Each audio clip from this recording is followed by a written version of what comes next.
11వ వచనాన్ని చదువుకుందాం. ఆయన యెరూషలేమునకు ప్రయాణమైపోవచ్చు సమరయ గలిలయ మధ్యగా వెళ్ళుచుండెను. హల్లెలూయా. ప్రార్థన చేసుకుందాం. మహోన్నతుడా, పరిశుద్ధుడా, కృపగల మా దేవా, దయగల మా తండ్రి, మీ ఘనమైన నామానికి వేలాది వందనాలు ఇప్పటి వరకు తండ్రి. నాయన ఘనమైన, నాయన శ్రేష్టమైన, అన్ని నామముల కన్నా పైనామము కల నాయన మీ యొక్క నామమును తండ్రి స్తుతులు చెల్లించుకోవడానికి మీరు చెప్పిన కృపను సహాయం బట్టి వందనాలు. చక్కటి వాతావరణాన్ని మాకు కలుగ చేశారు స్వామి, మీకు స్తోత్రములు తండ్రి. నాయన ఇతిప ప్రాంతాన్ని మీరు ఎన్నుకున్న విధానం బట్టి వందనాలు. అడప తండ్రి, ఎప్పుడైనా సువార్తలకు వచ్చినప్పుడు ఈ ప్రాంతాన్ని దర్శించి వెళ్ళే మేము ప్రభువా తండ్రి నాయన ప్రతి ఆదివారం తండ్రి సాయంకాలం అంటూ కూడుకున్నట్టుకు మీరు చెబుతున్న సహాయాన్ని బట్టి వందనాలు చెల్లించుకుంటున్నాం. మీ కనుదృష్టి ఇక్కడ ఉన్నందుకు మీకు వేలాది వందనాలు ప్రభువా తండ్రి. నాయన మా యొక్క సరిహద్దులు విశాలపరచండి స్వామి. నాయన మా యొక్క తండ్రి నాయన సమాజంలో తండ్రి పెద్ద చేయమని వేడుకుంటూ ఉన్నాం తండ్రి. కొద్ది నిమిషాలు ప్రభు మీ వాక్యంను ధ్యానం చేసుకుంటూ ఉండగా వింటున్న మా అందరికీ కూడా తండ్రి గ్రహింపును దయచేయండి. విన్న వాక్యంను తండ్రి హృదయంలో పదిలపరుచుకొని మీకు ఇష్టలుగా జీవించే భాగ్యం దయచేయమని ఏ సత్పక్షణాన్ని ప్రార్థించి వేడుకొని ఉన్నాం తండ్రి. ఆమేన్, ఆమేన్.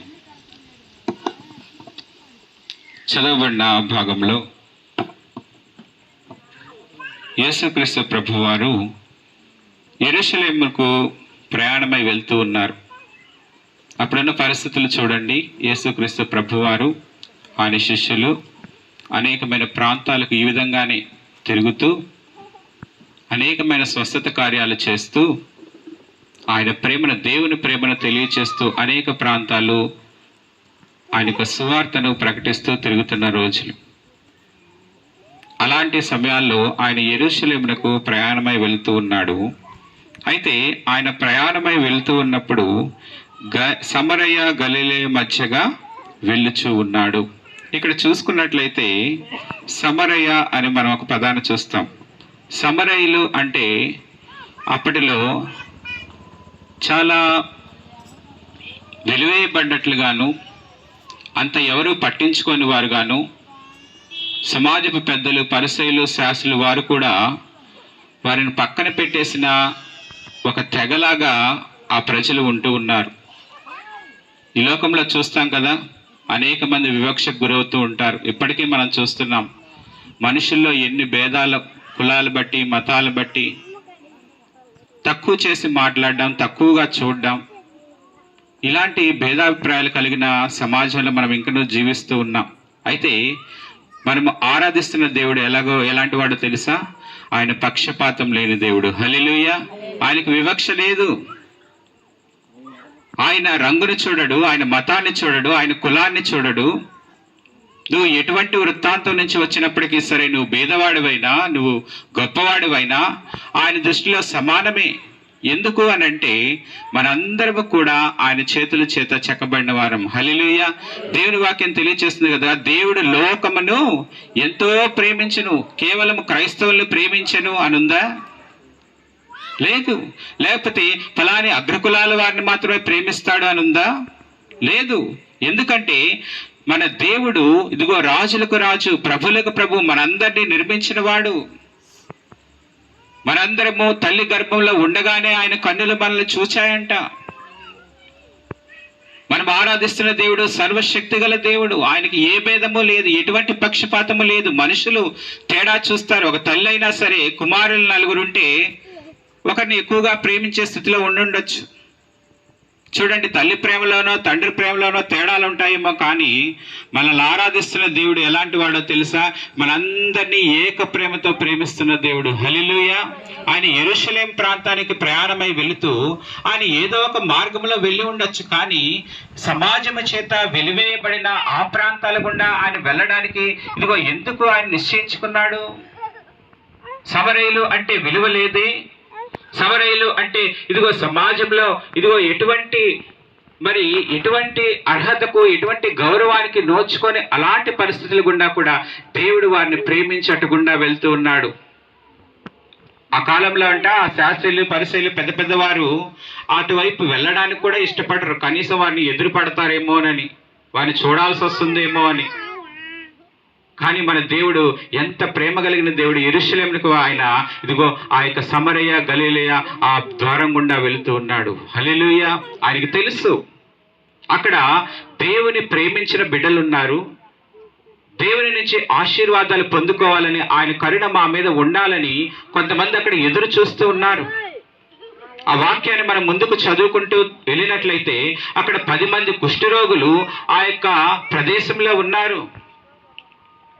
ఆ యొక్క మహాపట్టణానికి వెళ్ళే ఆ దారిలో వెలివేయబడిన స్థితిలో వారు ఉన్నారు. ఆ 10 మంది కుష్ఠరోగులు. అప్పుడు కుష్ఠరోగుల పరిస్థితి ఏంటో తెలుసా?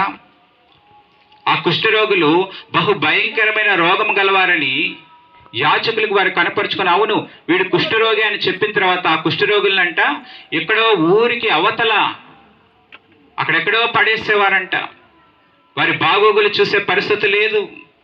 ఎవరి ప్రేమకు వారు నోచుకోరు, ఎవరు సరిగ్గా అన్నం పెట్టే పరిస్థితుల్లో కూడా ఉండరు. భయంకరమైన ఎవరి ప్రేమకు నోచుకొని చుట్టూ కుష్ఠరోగులతోనే బ్రతుకుతున్న అలాంటి బ్రతుకుల్లో ఎవరు వారిని పట్టించుకోని స్థితిలో, దౌర్భాగ్యమైన స్థితిలో బ్రతుకుతున్న వారు వారి యొక్క మనస్సును దేవుడు ఎరిగి ఆ యొక్క ద్వారం గుండా ఆ యొక్క మార్గం గుండా వెళ్తూ ఉన్నాడు. హల్లెలూయా. దేవుడు ప్రతి ఒక్కరిని పట్టించుకునే దేవుడు అండి. మన దేవుడు ప్రేమ కలిగిన దేవుడు, ఎవరిని త్రోసివేసే దేవుడు కాదు. మీరు క్రైస్తవులుగా ఉంటేనే మీ మాట వింటాను, లేకపోతే మేము వినను అని కాదు. ఎవరైతే ఆయన యందు విశ్వాసం ఉంచి, ఎవరైతే ఆయన ప్రేమించి, అయ్యా యేసయ్యా దయచేసి నా మరి ఆలకించయ్యా అని ఎవరైతే ప్రార్థన చేస్తారో, విశ్వాసంతో ఆయన వైపు చూస్తారో, వారందరికీ ఆయన ఆసీనుడై ఉన్నాడు. హల్లెలూయా. పుట్టి చెక్కయ్య అని ఒక ఆయన ఉండేవారు. ఆయన ట్యాక్స్ వసూలు చేసే ఆయన, పన్నులు వసూలు చేసేవారు ఉంటారు కదా, ఆయన అన్నమాట. ఆయన ఎంతమంది దగ్గర దౌర్భాగ్యంగా ఇదిగో మోసకరంగా వడ్డీల మీద వడ్డీలు వేసి భయంకరమైన ఇదిగో ఆయన మోసం చేసి బాగా డబ్బు సంపాదించుకున్నాడు. ఇళ్ళ మీద ఇల్లు కట్టుకున్నాడు, కావలసినంత సమకూర్చుకున్నాడు. అందరూ ఆయన చూసి అంటారు, ఎంత దౌర్భాగ్యుడో, మమ్మల్ని మోసం చేసి మా రక్తాన్ని తాగి బాగా ఇల్లుల మీద ఇల్లు కడుతున్నాడు. అలాంటి తిట్టుకునే పరిస్థితిలో, దౌర్భాగ్యమైన స్థితిలో ఉన్న అతనికి ఒక చిన్న ఆశ కలిగింది, యేసుక్రీస్తు ప్రభువారిని చూడాలనే ఆశ. హల్లెలూయా. ఒక చిన్న ఆశ అండి. ఒక పాపే, ఆ పాపి ఆశ నేనెందుకు తీర్చాలని యేసుక్రీస్తు ప్రభువారు అనుకోలా. ఆయన అంటే పొట్టివాడైపోయి జనాలంతా యేసుక్రీస్తు ప్రభువారిని చుట్టేసిన తర్వాత యేసుక్రీస్తు ప్రభువారిని చూడడానికి ఆయనకు అవకాశం లేదు. పొట్టివాడైపోయాడు, జనాల మధ్యలోకి వెళ్ళలేడు. ఏం చేద్దాం అని చెప్పేసి ఒక మేడి చెట్టుకి కూర్చున్నాడంట. ఆ దూరం నుంచి అయినా యేసుక్రీస్తు ప్రభువారిని చూద్దాము అని. ఆ చెట్టు ఎక్కినప్పుడు యేసుక్రీస్తు ప్రభువారు ఆ చెట్టు మీద జక్కయ్యన్నాడని యేసుక్రీస్తు ప్రభువారికి ఎవరూ చెప్పలేదు. కానీ ఆయన ఆశను దేవుడు వెంటనే ఎరిగి ఆ చెట్టు దగ్గరే ఆగిపోయాడు. హల్లెలూయా. హల్లెలూయా. ఒక చిన్న ఆశ అండి. ఈరోజు ఏ ఆశ లేకుండా బతుకుతున్నావేమో, ఎటువంటి ఇదిగో ఆశీర్వాదాలకు నోచుకోలేని స్థితిలో నువ్వు బతుకుతున్నావేమో, నీ కన్నబిడ్డలు కూడా ప్రేమించలేని స్థితిలో నువ్వు ఉంటున్నావేమో, ఎవరు కూడా సహాయం చేయలేని దౌర్భాగ్యమైన స్థితిలో ఉంటున్నావేమో, వీడి బ్రతుకు ఒక బ్రతికేనా అనే పరిస్థితిలో నువ్వు ఉంటున్నావేమో. ఈరోజు నేను ఆరాధిస్తున్న దేవుని ఒక్కసారి నువ్వు తలుచుకుంటే, అయ్యా ఒకసారి నా బ్రతుకు వైపు చూడయ్యా, ఎవరికి ఉపయోగం లేని స్థితిలో నేను ఉంటున్నాను, అయ్యా త్వరగా దిగిరా, నేను నీ ఇంటిలో ఉండవలసి ఉన్నది. ఎంత ఆనందమైపోయిందో జక్కయ్య గారికి. నా ఇంట్లో ఉంటావా? గబగబా చెట్టు దిగి యేసుక్రీస్తుకి ఆహ్వానించుకున్నాడు. ఆయనలో ఒక మార్పు వచ్చేసింది, గొప్ప మార్పు వచ్చింది. అదేంటో తెలుసా? ఎవరి దగ్గర అయితే అన్యాయంగా డబ్బులు తీసుకున్నాడో, ఎవరి దగ్గర అయితే ఇదిగో వారి మీద కేవలం కనీసం కనికరం లేకుండా వారి మీద పన్నులు వేశాడు, వారందరికీ కూడా ఇదిగో 2 అంతలుగా 3 అంతలుగా 4 అంతలుగా ఇదిగో తిరిగి ఇచ్చేశాడు. హల్లెలూయా. వారందరినీ పిలిచి, అయ్యా ఇదిగో నేను అన్యాయంగా ఏదైతే డబ్బును సంపాదించుకున్నానో, ఎక్కడ నేను ఇదిగో ఇక్కడ దాచాను అక్కడ దాచాను, ఈ డబ్బంతా చూడండి, ఇదంతా అన్యాయపు సొమ్ము, మనుషుల రక్తాలు పిండి నేనేదో ఇదిగో సంపాదిద్దామని ఆనందిద్దామని అనుకున్నాను, కానీ ఈ డబ్బు వల్ల నాకు ఎటువంటి సమాధానం లేదయ్యా, ఎటువంటి సంతోషం నా జీవితంలో లేదు. డబ్బుంటేనే ఆనందం అనుకున్నా, మిద్దెలు కట్టుకుంటే ఆనందం అనుకున్నా. ఈరోజు అనేక మంది కదా తెలివి లేకుండా మనం ఎంత శ్రమ పడతామో, శ్రమ పడడంలో సంపాదించుకోవడంలో ఎటువంటి బాధ లేదు. కానీ మనల్ని ఎవరైతే సృష్టించారో, ఎవరైతే మనల్ని ఇదిగో నడిపిస్తున్నాడో, ఆయన యందు మనం కృతజ్ఞత లేకుండా, భక్తి లేకుండా, సంపాదనే చేయంగా ఈ లోకంలో బ్రతికేస్తే రేపు చనిపోయిన తర్వాత మనం ఎక్కడికి వెళ్తాం? క్రైస్తవులుగా మనకున్న నిరీక్షణ ఏమిటి? ఈరోజు మేము చనిపోయినా సరే రేపు నిత్యము ఆయనతో పాటు ఆ పరలోకంలో ఉంటామన్న నిశ్చయిత మనకి క్రైస్తవులుగా. ఆ నిశ్చయిత కలిగి ఉండాలి. ఆ నిశ్చయిత లేదనుకో, చిన్న జ్వరం వచ్చిన అమ్మో నేను చచ్చిపోతానేమో, అమ్మో నాకు ఏదన్నా అయిపోతే ఏంది పరిస్థితి, ఇలాంటి మరణకరమైన భయం నువ్వు కలిగి ఉన్నావు అంటే నీలో నిరీక్షణ లేదు, నీ జీవితంలో దేవుడు లేడు. ఈ లోకంలో బ్రతుకులు చూస్తున్నాం, వయసుతో సంబంధం లేదు, ఆరోగ్యంతో సంబంధం లేదు, పిట్టలు రాలినట్లుగా మనుషులు చనిపోతున్న దినాలు ఈ దినాలు. ఏ రోజు ఈ లోకాన్ని మనం విడిచిపెడతామో తెలియదండి. మనం సంపాదించుకున్నవన్నీ ఏమవుతాయి? ఒక ధనవంతుడు అనుకున్నాడంట, బాగా పొలం పండిందంట, బాగా విస్తారంగా పండింది.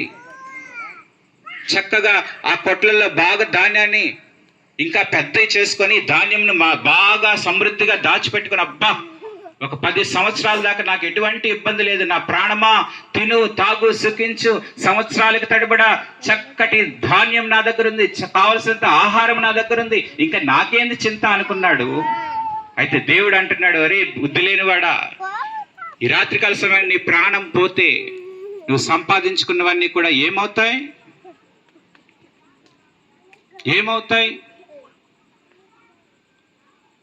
మనం చెప్పగలమా? నేను ఈ దినాన్ని చనిపోయినా కూడా ఇదిగో నా దేవుడు నేను విశ్వసించాను, నా దేవుడితో పాటు నిత్యము ఆయన సన్నిధిలో నేను ఉంటానని నిశ్చయత నీకు లేకుండా ఈ లోకంలో మరణిస్తే దానికంటే దౌర్భాగ్య స్థితి లేదండి.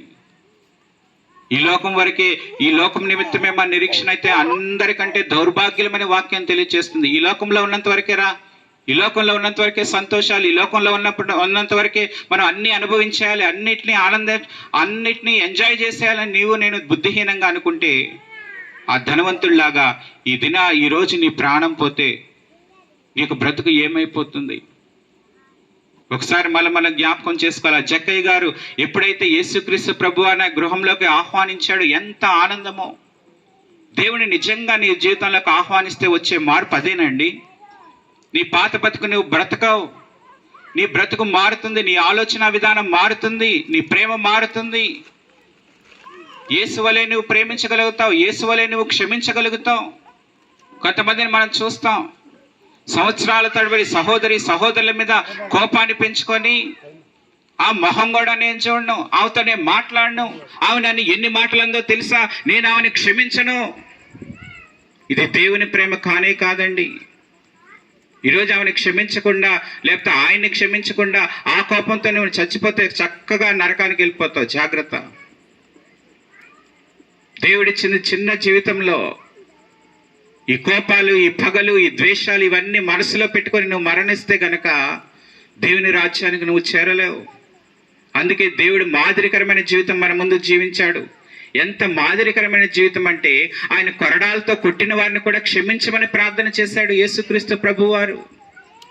ఎంత ప్రేమ కలిగిన దేవుడు. తన శిష్యుల్లోనే ఒక ఆయన డబ్బుల కోసం యేసుక్రీస్తు ప్రభువారిని పట్టిస్తే, ఆయన పట్టించడానికి వచ్చినప్పుడు ఆయన ఏమని పిలిచాడో తెలుసా? ఒరే దొంగ, నువ్వు నన్ను పట్టియడానికి వచ్చావు అల్లా, నా చెలికాడా, నువ్వు చేయాలనుకున్నది చెయ్యి. చూడండి ఎంత ప్రేమ కలిగిన దేవుడు. అలాంటి దేవుని మనం ఆరాధిస్తూ ఉన్నాం. ఆయనలోని ప్రేమ, ఆయనలోని క్షమ మనం కలిగి ఈరోజు జీవితంలో మనం జీవించాలి. మన కుటుంబాల్లో ఇంకా కోపాలు కలిగి జీవిస్తున్న భార్యాభర్తల మధ్య కోపాలు, ద్వేషాలు, పిల్లల మధ్య, తల్లిదండ్రుల మధ్య సమాధానం లేని పరిస్థితులు, అన్నదమ్ములు అక్క చెల్లెలు పక్కపక్కనే ఉంటారు కానీ మాట్లాడుకోలేని స్థితి. ఇలాంటి భయంకరమైన బ్రతుకుల్లో మనం ఉండడానికి వీలు లేదు. దేవుడు మనకు సమాధానకర్తగా వచ్చాడు. సమాధానాన్ని వెదికి వెంటాడాలి. ఒకవేళ వారు క్షమించలేని స్థితిలో నాదేం తప్పులేదండి, నేనెందుకు వెళ్ళి వాళ్ళకి క్షమాపణ అడగాలి అని నువ్వు అనుకోకూడదు. వారితో కూర్చొని సమాధాన పడే పరిస్థితులకు నీవు నేను వెళ్ళాలి. ఇది క్రైస్తవుని యొక్క మనస్సు. ద్వేషాలు పెంచి పోషించుకోకూడదు. పొట్టి జక్కయ్య గారు ఎంత చక్కగా యేసుక్రీస్తు ప్రభువారు రాగానే ఆయన బ్రతుకు మారిపోయింది. ఏదో యేసుక్రీస్తు ప్రభువారికి చక్కగా ఒక పొట్టేలు తీసుకొచ్చి మా బిర్యానీ వండి పెట్టేస్తే పంపించేస్తే సరిపోద్దిగా కాదు. అది కాదు దేవుడు కోరుకునేది నీలో నాలో. నీ డబ్బులు ఆశించి వచ్చే దేవుడు కాదు ఆయన, నీ తిండి ఆశించి వచ్చే దేవుడు కాదు ఆయన. ఎందుకంటే ఆయన సమస్తము సృష్టించిన దేవుడు, రాజులకు రాజు, ప్రభువులకు ప్రభు, సమస్తం మీద అధికారం గల దేవుడు. నువ్విచ్చే 10 రూపాయలకో నువ్విచ్చే బిర్యానీకో ఆశపడే దేవుడు కాదు. చీపుగా చూడొద్దు దేవుణ్ణి. ఆయన ఈ లోకానికి ఎందుకు వచ్చాడు అంటే నశించిన దానిని వెదకి రక్షించడానికి ఆయన యేసుక్రీస్తు ప్రభువారు ఈ లోకానికి వచ్చారు. హల్లెలూయా. నశించిపోతున్న మన బ్రతుకులు, అయ్యో ఇంకా ఎంతకాలం మీరు బుద్ధిహీనంగా బతుకుతారు? నేను మిమ్మల్ని సృష్టించింది ఈ లోకంలో నా ప్రేమ పత్రికలుగా జీవించడానికి. ప్రేమను కలిగి జీవించండి, క్షమించండి, నిజమైన దేవుడు ఎవరో తెలుసుకోండి, ఆయన్ని ఆరాధించండి, మీ బ్రతుకులు ఇంకనన్నా మార్చుకోండి. అనేకమైన గుర్తులు బైబిల్లో చెప్పబడిన అన్ని గుర్తులు జరుగుతున్నాయి. అనేకమైన యుద్ధాలు జరుగుతున్నాయి, అనేకమైన కరువులు సంభవిస్తున్నాయి, తెగుళ్ళు సంభవిస్తున్నాయి. ఆయన రాకడ సూచనలు అన్నీ కనిపిస్తున్నాయి. యేసుక్రీస్తు ప్రభువారు త్వరలో రానయ్యుంటున్నారు. సమయం చాలా కొద్దిగా ఉంది. ఇకనైనా నీవు నేను కళ్ళు తెరుచుకొని ఇదిగో మన బ్రతుకులు మార్చుకోకపోతే మనల్ని ఎవరు బ్రతికిస్తారు? యేసుక్రీస్తు ప్రభువారు ఆ యెరూషలేముకు వెళుతూ ఇదిగో ఆ గలిలయ, ఆ యొక్క సమరయ ప్రాంతాల గుండా వెళ్ళినట్లుగా ఈ తిప్ప ప్రాంతానికి కూడా ఈరోజు వచ్చాడు. హల్లెలూయా. ఆయన నిన్ను ప్రేమించి ఈ ప్రాంతానికి వచ్చి ఉంటున్నాడు. నీ బ్రతుకు మారాలని, ఇప్పుడైనా ఆయనతో సమాధాన పడాలని, నిజమైన దేవుడు ఎవరో నువ్వు తెలుసుకొని ఇకనైనా విలువైన జీవితం నువ్వు జీవించాలని దేవుడు ఆశిస్తూ ఉన్నాడు. ఈ ప్రాంతం అంతా ఇదిగో సర్వశక్తిని దేవుని ఆశ్రయించాలని దేవుడు కోరుకుంటూ ఉన్నాడు. జక్కయ్య గారు ఎంత పనిచేసి ఎంతో సమాధాన పడ్డాడండి. ఈ డబ్బులు ఇచ్చేసిన తర్వాత ఎంత సమాధానం నాలో ఉందండి, ఎంత ఆనందం నాలో ఉందండి. డబ్బులు సంపాదించుకున్నంతసేపు, దాచుకుంటున్నంతసేపు ఎవరు దోచేస్తాడా, వాళ్ళు వీళ్ళ శాపనార్థాలు, ఇంటి ముందు నుంచి పోయే వాళ్ళంతా ఇదిగో వీడు నాశనం అయిపోవాలని తిట్టుకోవడం, ఇలాంటి దౌర్భాగ్యమైన బ్రతుకులో నేను బ్రతికాను. ఈరోజు ఈ యొక్క దొంగ డబ్బంతా పనిచేసిన తర్వాత ఎంత సమాధానం. ఈరోజు నిజంగా నీలో ఉన్న కోపాన్ని, ద్వేషాన్ని అన్నిటినీ వదిలేసి అందరితో సమాధాన పడి ప్రేమ కలిగి నువ్వు జీవిస్తే నీ జీవితంలో ఎంత సమాధానం. ఒకసారి ఆలోచించండి. దేవుని కలిగిన ఆనందం కంటే ఇంకా వేరైన ఆనందం లేదండి. ఎప్పుడైతే ఆయన జీవితంలోకి యేసుక్రీస్తు ప్రభువారు ఆహ్వానించారో తన బ్రతుకు మారింది. అప్పుడు యేసుక్రీస్తు ప్రభువారు అంటున్నారు, ఇతను కూడా అబ్రహాము యొక్క కుమారుడే. హల్లెలూయా. దేవుడు చెప్పేశాడు, ఇతను కూడా అబ్రహాము యొక్క కుమారుడే, ఇతను కూడా నిత్య జీవానికి అర్హుడైపోయాడు ఈ దినాన. చూడండి, ఒక్క చిన్న ఆశ, యేసుక్రీస్తు ప్రభువారిని ఒక్కసారి అట్లా చూస్తే చాలనుకున్న ఆయన ఆశని ఎరిగిన దేవుడు ఆయన ఇంటికే వచ్చేసాడు. ఆయన ఎప్పుడైతే ఇంట్లో చేర్చుకున్నాడో, అయ్యా మా ఇంటికి రావద్దులయ్యా అని అనలేదు. పరుగులెట్టాడు, చెట్టు మీద నుంచి త్వరగా దిగేసి తన బ్రతుకుని మార్చుకున్నాడు. సమయం లేదండి. ఒకటే అవకాశం వచ్చింది పొట్టి జక్కయ్యకి. ఆ అవకాశాన్ని సద్వినియోగం చేసుకున్నాడు జక్కయ్య. చెప్పలేం, ఇదే నీ యొక్క ఆఖరి అవకాశం అయిండొచ్చునేమో, ఇదే రక్షణ దినమేమో, దేవుడు నీతోనే మాట్లాడుచు ఉన్నాడేమో, ఇక నువ్వు సమాధానం లేని స్థితిలో నువ్వు ఉంటున్నావేమో. నిజమైన దేవుడు నీ దగ్గరికే వచ్చాడు, నీ చెంతకే వచ్చాడు, నీ హృదయాన్ని తడుతూ ఉన్నాడు. నీ హృదయం అనే తలుపులు తీస్తావా? దేవుని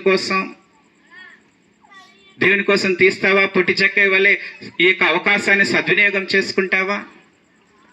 ఆ కుష్ఠరోగుల పరిస్థితి ఏంటో తెలుసా? ఆ ప్రాంతంలో ఉన్నవారి పరిస్థితి, ఎవరి ప్రేమకు నోచుకోరు. చూసారా? పాపము.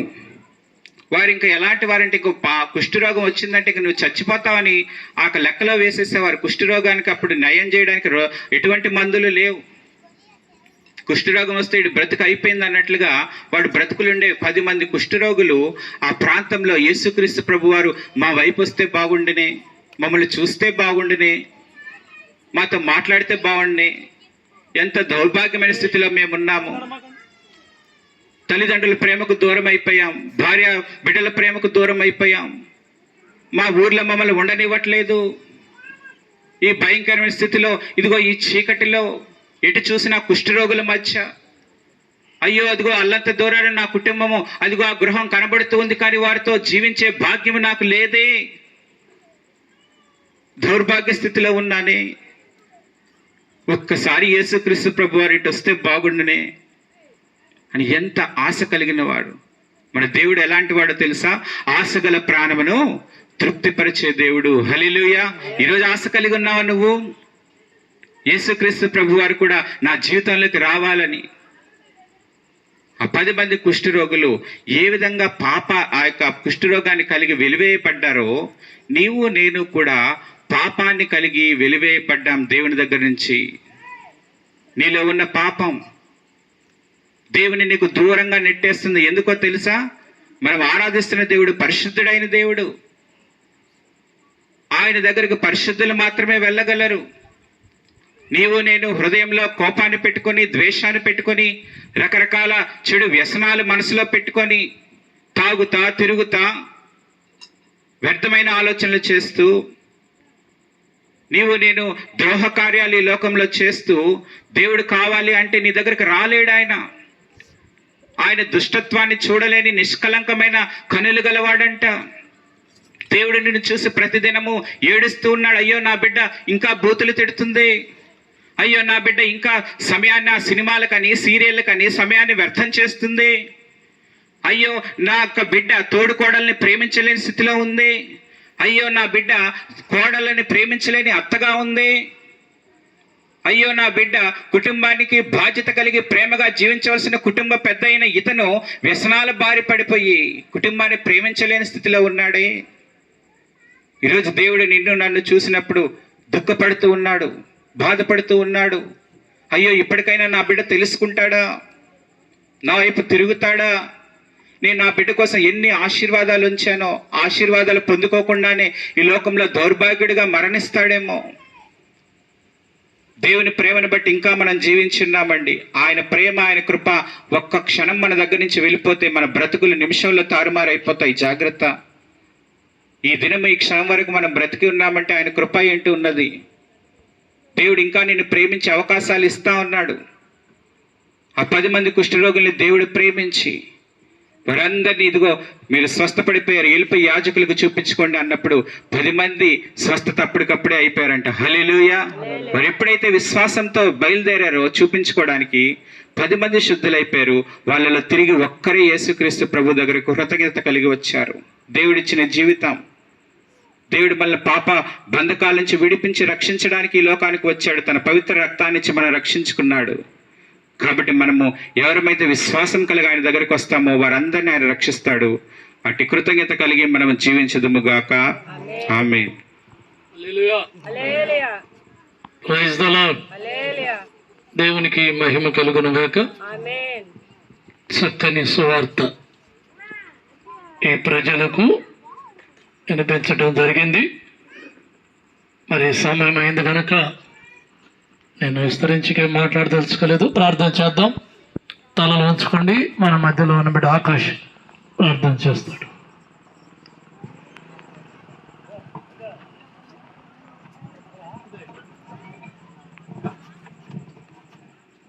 ప్రేమ మా తండ్రి, కృపల దేవాన్ని దేవుని మనకి ఇలా స్తోత్రం ప్రభా. ప్రభు యొక్క తెప్పు గ్రామంలో మేము ఇక్కడ సువార్త పెట్టి ప్రభు, ఇక్కడ శబ్ద తరంగాల ద్వారా వింటున్న ప్రతి ఒక్క బిడ్డను దీవించి ఆశీర్వదించిన ప్రభు. నిజమైన దేవుడు ఎవరో తెలుసుకున్న రీతికి మీ సహాయం దయచేయండి ప్రభా. అటు విశ్వాసాన్ని దయచేయండి ప్రభా. ఎంతో మంది రక్షణలోకి ఇక్కడ ఉన్నారు ప్రభా. వాళ్ళు కూడా రక్షణలోకి నడిపించే భాగ్యంలో దయచేయండి ప్రభు. నిజమైన దేవుని వాళ్ళు తెలుసుకునే రీతి గొప్ప సాక్షులుగా వాళ్ళు నిలబెట్టండి ప్రభు. ఇక్కడ ప్రతి ఒక్క బిడ్డను దీవించి ఆశీర్వదించండి ప్రభా. ఇంకా ఇక్కడ వచ్చే రీతిగా మీరు సహాయం దయచేయండి ప్రభా. ఆ శబ్ద తరంగా వింటున్న ప్రతి ఒక్క బిడ్డని ఇక్కడికి మరి ఒక పరాంతరం ఇక్కడ ఒక మందిరంలో రప్పించండి ప్రభా. ఇక్కడ ప్రతి ఒక్క బిడ్డను దీవించి ఆశీర్వదించండి ప్రభా. ఇక్కడ ఎంతో మంది అనారోగ్యంతో బాధపడుతున్నారు ప్రభా. వాళ్ళు విశ్వాసంతో వచ్చారు ప్రభా. ఈ యొక్క దేవుడు మా అనారోగ్యం తీసివేస్తారని నాకు విశ్వాసంతో ఇక్కడికి వచ్చినారు ప్రభా. వాళ్ళు విశ్వాసం వ్యర్థం కాకుండా వాళ్ళ విశ్వాసాన్ని భద్రపరచండి ప్రభా. అలాగే అనారోగ్యంతో ఉన్న ప్రతి ఒక్క బిడ్డను ప్రభా తాకి ముట్టి స్వస్థత దయచే మంచి ఆరోగ్యాన్ని దయచేయమని కోరుకుంటూ ఇక ప్రతి ఒక్క బిడ్డను దీవించి ఆశీర్వదించమని యేసయ్య అతి పరిశుద్ధ నామంలో అడిగి వేడుకుంటున్నాం తండ్రి. ఆమేన్. హల్లెలూయా. మంచిది. ఇక్కడ కూర్చున్న వారందరికీ ఒక మాట ఇక్కడ కూర్చున్న వాళ్ళు మిశ్రమ జనం ఉన్నారు. ప్రభువుని ఎరిగిన వాళ్ళు ఉన్నారు. ఈ శబ్దం ద్వారా ఏంటంటే ప్రభువుని ఎరగని వాళ్ళు కూడా ఉన్నారు. జక్కయ్య ఎవరు? ప్రభువుని ఎరిగినవాడా ఎరగనివాడా? రైతులా గట్టిగా చెప్పండి. జక్కయ్య ఎవరు? యేసు ప్రభు అంటే తెలీదు. ఈ లోకంలో మంచి ఉద్యోగం చేసేవాడు. జక్కయ్య యేసు ప్రభు దగ్గరికి ఏదో రక్షిస్తాడనో, ఆయన ఏదో మేము ఆరాధించే దేవుడు కన్నా గొప్ప దేవుడైనా రాలా. ఆయన చూడాలి. ఈరోజు కూడా కొంతమంది ఏంటో యేసు ప్రభు గురించి కొన్ని మాటలు చెప్తున్నారు, వినాలని అటు ఇటు తిరుగుతూ కొంతమంది వింటున్నారు, కొంతమంది కూర్చొని వింటున్నారు, కొంతమంది ఇళ్లలో చేరి వింటున్నారు. జక్కయ్య మనసుని మార్చింది ఎవరు? జక్కయ్య మనసుని మార్చింది ఎవరు? చెప్పండి అమ్మా. దేవుడు, యేసయ్య. అయితే ఇప్పుడు మీ మనసులు మారాలంటే ఏం చేయాలి? మీ మనసులు కూడా దేవుడు మార్చాలనుకుంటున్నాడు.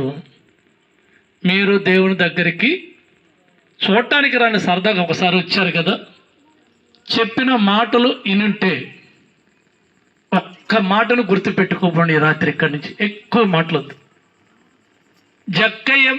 జక్కయ్యను ఆశీర్వదించబడ్డానికి జక్కయ్య చేసిన పనేంటి? జక్కయ్య ఆశీర్వదించబడ్డానికి జక్కయ్య చేసిన పనేంది అమ్మా? చూడాలని ఆశాడు, చూశాడు, చెట్టెక్కాడు, దిగిరమ్మన్నాడు, అయిపోయింది. జక్కయ్య ఆశీర్వదించబడ్డానికి జక్కయ్య చేసిన పనేంటి? ఒప్పుకున్నాడు, అయ్యా నేను పాపం చేత డబ్బు సంపాదించాను, ఈ లోకంలో చాలామందిని బాధ పెట్టాను, మాకు చాలామంది దేవుళ్ళు ఉన్నారు, మేము చాలామందికి పూజించాను, నిన్ను నమ్మి నీ దగ్గరకు నేను రాలా, కానీ ఇప్పటి వరకు అనేక మంది దగ్గర నేను డబ్బులు అన్యాయంగా తీసుకున్నా, అనేక మందికి వడ్డీ వసూలు చేసిన, ఇది తప్పురా అని నాకు ఏ దేవుడు చెప్పలా, ఇది మంచిది కాదని నన్ను ఎవరు హెచ్చరించలా. అసలు నన్ను చూస్తే వాడు ఒక పాపిష్టోడు, డబ్బు పిచ్చోడు, రక్తాన్ని పిండుకు తిన్నాడు, 10 రూపాయల వడ్డీ. కొంతమంది 10 రూపాయల వడ్డీలకు ఇస్తుంటారు, కొంతమంది 5 రూపాయల వడ్డీలకు ఇస్తుంటారు. జక్కయ్య స్వభావం కలిగిన వాళ్ళు ఉన్నారేమో ఇక్కడ. Praise the lord. ఏం భాస్కరయ్య, ఈ ఏరియాలో కొంతమంది 10 రూపాయల వడ్డీలకు ఇచ్చేవాళ్ళు ఉన్నారేమో, 5 రూపాయల వడ్డీలకు ఇచ్చినది.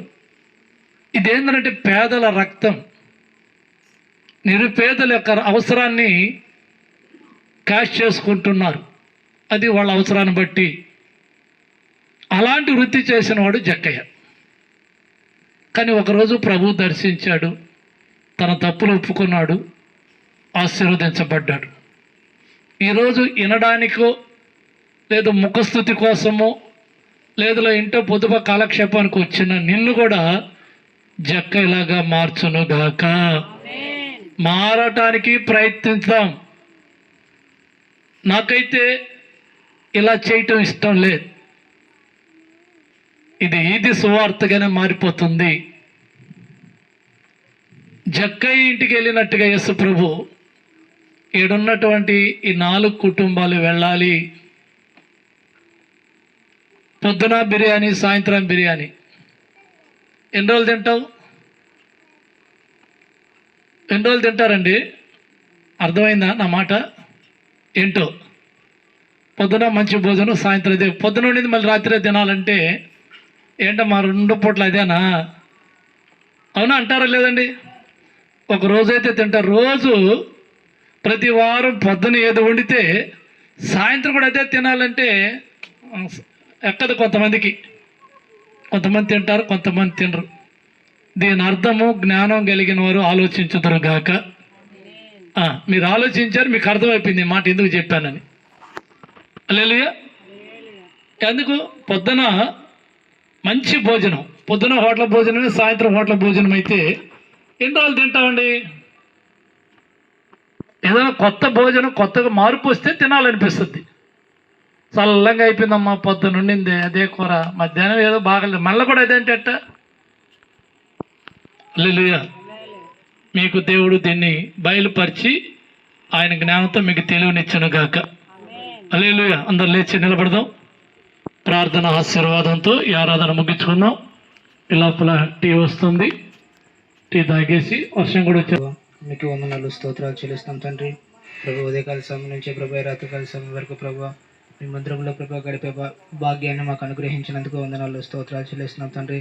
ప్రభు ఈ రాత్రికాల సమయంలో ప్రభు ఈ రీతిగా ప్రభు ఇక్కడ సువార్తను ప్రకటించే భాగ్యాన్ని మా అందరికి అనుగ్రహించిన విధానాన్ని బట్టి ప్రభు మీకు వందనాలు స్తోత్రాలు చెల్లిస్తున్నాం తండ్రి.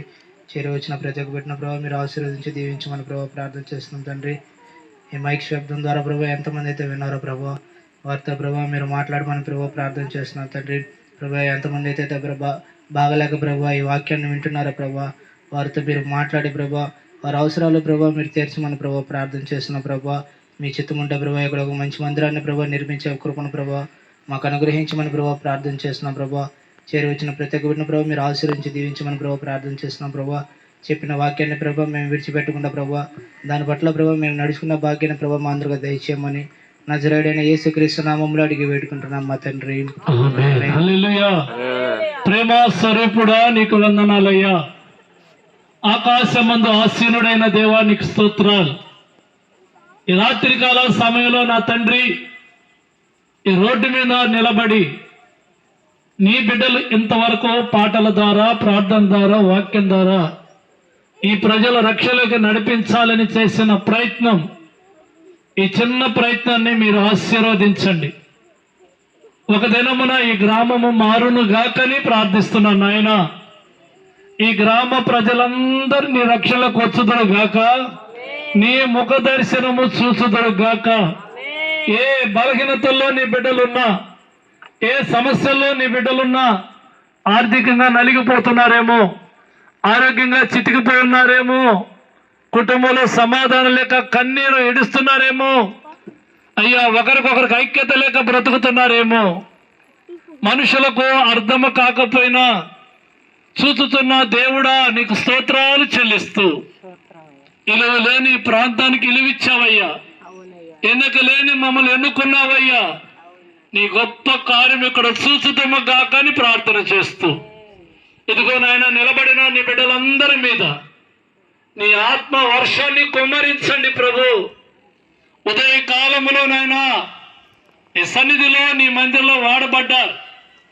మరి సాయంకాలం మళ్ళా ఈ ప్రాంత ప్రజలతో కలిసి ఈ సువార్తను ప్రకటించాం. నీ చిత్తము ఏమిటి అది జరిగించమని ప్రాధేయపడుతూ ఉన్నా. ఇదిగో నా తండ్రి శరీర బలహీనతలతో బాధపడుతున్నటువంటి నువ్వు ప్రేమిస్తున్న నీ ప్రియ బిడ్డలు ఇద్దరు ఉన్నారయ్యా. లాలు సాహెబ్ కొరకు ప్రార్థిస్తున్నాం.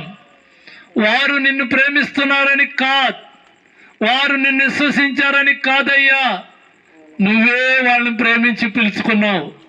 ప్రేమించిన దేవుడు స్వస్థపరుస్తావు, స్వస్థపరచకపోయినా నిన్ను విడిచిపెట్టరు ప్రభు. ఈ దాసుడు వృద్ధాప్యలో ఉన్నాడు, శరీరం సహకరించటం లేదు. తల నుంచి అరికాల వరకు నీ రక్త పురోక్షణ జరగాలి. తలలో ఎక్కడైతే రక్తం గడ్డగట్టుందో తండ్రి కుమార పరిశుద్ధాత్మ నామమున మేము ప్రార్థిస్తుండగా నీ చిత్తము ఏమంటే జరగమని ప్రార్థిస్తున్నాను. అదేవిధంగా నీ కుమారుడు వెంకటరమణ కొరకు ప్రార్థన చేస్తూ ఉన్నాం. ఆ బిడ్డ కూడా అదే బలహీనతో ఉన్నాడు. నా తండ్రి మంచానికి నీ బిడ్డలు పరిమితం కానీ లేదయ్యా. చాలా మంది పక్షవాతం వచ్చి సంవత్సరాలు మంచానికే పరిమితం అయిపోయి మంచంలోనే నరకం అనిపిస్తున్న రోజులు నీ బిడ్డలనైతే కొంతగా స్వస్థతనిచ్చారు. ఇదిగో నీ మందిరంలో కొద్ది సన్నిధికి వచ్చి నీ మాటలు విన్నారు తండ్రి. వారితో మీరు ముచ్చటించండి, మాట్లాడండి. వాళ్ళకున్న ఈ బలహీనత శాశ్వతం కాకూడదయ్యా. స్వస్థపరచండి, కదిలించండి. ఎక్కడైతే నరాలు సడలిపోతాయో ఆ నరాలన్నీ స్వస్థపరచబడి రక్త ప్రసరణ జరుగును గాక. నీ సాక్షులుగా వాడబడుతురు గాక. నా తండ్రి ఈ యొక్క సువార్తకు సహకరిస్తున్నటువంటి నీ ప్రియ బిడ్డలు బాసురయ్య కుటుంబాన్ని బట్టి, ఎస్తరమ్మ కుటుంబాన్ని బట్టి, అన్నమ్మ కుటుంబాన్ని బట్టి, అదే రాయలమ్మ కుటుంబాన్ని బట్టి, ఇక అనేక మంది బిడ్డలు సహకరిస్తున్నారు. వారిని వారి కుటుంబాలను బిడ్డలను ఆశీర్వదించండి అయ్యా. దేవుడు పని చేసి మేము నష్టపోయాము, దేవుడు పని చేసి మాకు నష్టం వచ్చిందని ఏ ఒక్కరూ చెప్పకుండా ఈ కుటుంబాలు మీరు ఆశీర్వదించమని, ఈ నా ప్రయత్నంలో నాతో సహకరించి ఇక్కడికి వచ్చిన ప్రతి కుటుంబాన్ని దీవించి ఆశీర్వదించమని, మహిమ ఘనత ప్రభావాలు మీ నామానికి చెల్లించుకుంటూ నా తండ్రి ఈ దాసుడు మరి ఆలకించమని యేసు పరిశుద్ధ నామములో అడిగి ప్రార్థన చేస్తున్నాను మా తండ్రి. ఆమేన్. హల్లెలూయా. హల్లెలూయా. నా ప్రాణమా యెహోవాను సన్నతించము, నా అంతరంగములో ఉన్న సమస్తమైన పరిశుద్ధ నామమును సన్నతించము. నా ప్రాణమా యెహోవాను సన్నతించు, ఆయన చేసిన చేయబోతున్న ఉపకారాల్లో దేనిని మరువకము. నా ప్రాణమా యెహోవాను సన్నతించు. మా పరమ తండ్రి అయిన యెహోవా దేవుని ప్రేమ, నా ప్రభువు నా రక్షకుడైన యేసుక్రీస్తు వారి మహాకృప కనికరం, పరిశుద్ధాత్మ దేవుడు అన్యోన్య సహవాసం, కాపుదల, భద్రత, నడిపింపు ఇప్పుడును ఎల్లప్పుడూ సకల పరిశుద్ధులకును ఈ రాత్రి శబ్దం ద్వారా ఇంటున్న కుటుంబాలకు ఇక్కడ చేరిన నీకు నాకును ఆ దేవుని దయ తోడై ఉండి సమస్తము సమకూడి జరిగించును గాక. హల్లెలూయా. హల్లెలూయా. హల్లెలూయా. దేవుని కార్యములు మనం చూసుదుము గాక, అటువంటి విశ్వాసము కలిగి ఉందము గాక. దేవునికి మహిమ కలుగును గాక. మీ అందరికీ వందనాలు. ఈ ఆరాధన ఎంతతో ముగి